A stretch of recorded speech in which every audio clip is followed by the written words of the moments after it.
ഈശോ മിശിഹായിക്ക് സ്തുതിയായിരിക്കട്ടെ. ജെറമ്യയുടെ പുസ്തകം 15-ാം അധ്യായം 19-ാം തിരുവചനം. കർത്താവ് അരുളി ചെയ്യുന്നു, നീ തിരിച്ചു വന്നാൽ എൻ്റെ സന്നിധിയിൽ നിന്നെ പുനഃസ്ഥാപിക്കാം.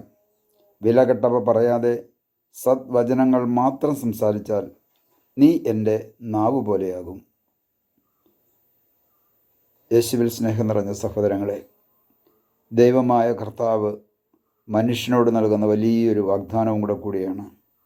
കർത്താവ് അരുളി ചെയ്യുകയാണ്, നീ തിരിച്ചു വന്നാൽ എൻ്റെ സന്നിധിയിൽ നിന്നെ പുനഃസ്ഥാപിക്കാമെന്ന്.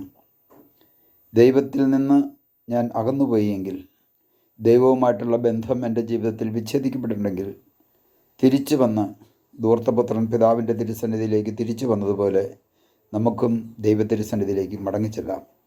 അവിടുന്ന് പറയുകയാണ്, നീ വിലകെട്ടവ സംസാരിക്കാതെ സദ്വചനങ്ങൾ മാത്രം സംസാരിച്ചാൽ നീ എൻ്റെ നാവ് പോലെയാകും.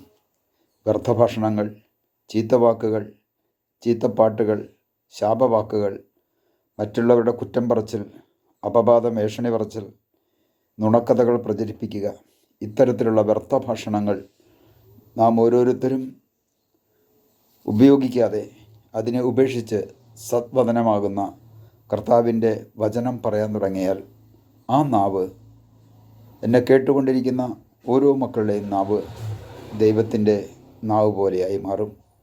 നമുക്ക് കർത്താവിനോട് പ്രാർത്ഥിക്കാം. കർത്താവായ ദൈവമേ, വിലകെട്ടവ സംസാരിക്കാതെ സദ്വചനങ്ങൾ മാത്രം സംസാരിച്ച് എൻ്റെ നാവ് അങ്ങയുടെ നാവ് പോലെ ആകുവാൻ എന്നെ അങ്ങയുടെ ആത്മാവിനാൽ നിറച്ച് അഭിഷേകം ചെയ്യണമേ.